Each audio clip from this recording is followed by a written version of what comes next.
அமைச்சர் உதயநிதி ஸ்டாலின் துணை முதலமைச்சராகணும்னு பல்வேறு கோரிக்கைகள் வலுத்திருக்கு தவிர பழுத்திருக்கு யார் சொல்றா?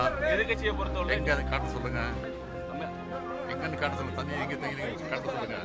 வடகிழக்கு பருவமழைக்கு எவ்வாறான ஏற்பாடுகள் செய்யப்பட்டிருக்குது? இப்பயே மழை பெஞ்சிட்டு நிலையில அங்க தண்ணி பெய்யுதுன்னு சொல்றாங்க எதிர்கட்சியினர். யார் சொல்றா?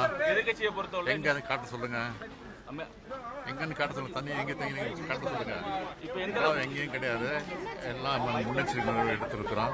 அதற்கான ஏற்பாடு நடந்தது. இந்த பருவமழைக்கு முன்னாடியே தென்மேற்கு இப்ப நம்ம சென்னைக்கு மழை பெஞ்சிருக்கு. நேற்று ஒரு நாள் மட்டுமே 12 சென்டிமீட்டர் மழை. இன்னும் வரலாற்றுலயும் மழை அதிகமா இருக்குங்கிறத போர்காஸ்ட்ல சொல்லியிருக்காங்க. எப்படிப்பட்ட மழை வந்தாலும் சந்திப்பதற்கு இந்த அரசு தயாரா இருக்கு.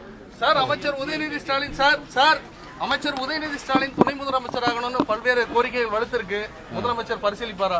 வலுத்திருக்கு தவிர பழுத்திருக்கு. சார் அமைச்சரவை மாற்றத்துக்கு வாய்ப்பு இருக்கா? வடகிழக்கு பருவமழைக்கு எவ்வாறான ஏற்பாடுகள் செய்யப்பட்டிருக்குது? இப்பயே மழை பெஞ்சிட்டு நிலையில அங்க தண்ணி பெய்யுதுன்னு சொல்றாங்க எதிர்கட்சியினர். யார் சொல்றா? எதிர்கட்சியை பொறுத்தவரை எங்க அதை காட்ட சொல்லுங்க. எங்கன்னு காட்ட சொல்லுங்க. தண்ணி எங்க தங்கி காட்ட சொல்லுங்க. இப்ப எங்கேயும் கிடையாது. எல்லாம் முன்னெச்சரிக்கை எடுத்திருக்கிறோம். அதற்கான ஏற்பாடு நடந்தது. இந்த பருவமழைக்கு முன்னாடியே தென்மேற்கு இப்ப நம்ம சென்னைக்கு மழை பெஞ்சிருக்கு. நேற்று ஒரு நாள் மட்டுமே 12 சென்டிமீட்டர் மழை. இன்னும் வரலாற்றுலயும் மழை அதிகமா இருக்குங்கிறத போர்காஸ்ட்ல சொல்லியிருக்காங்க. எப்படிப்பட்ட மழை வந்தாலும் சந்திப்பதற்கு இந்த அரசு தயாரா இருக்கு. சார் அமைச்சர் உதயநிதி ஸ்டாலின் அமைச்சர் உதயநிதி ஸ்டாலின் துணை முதலமைச்சராகணும்னு பல்வேறு கோரிக்கைகள் வலுத்திருக்கு. முதலமைச்சர் பரிசீலிப்பாரா? வலுத்திருக்கு தவிர பழுத்திருக்கு. சார் அமைச்சரவை மாற்றத்துக்கு வாய்ப்பு இருக்கா?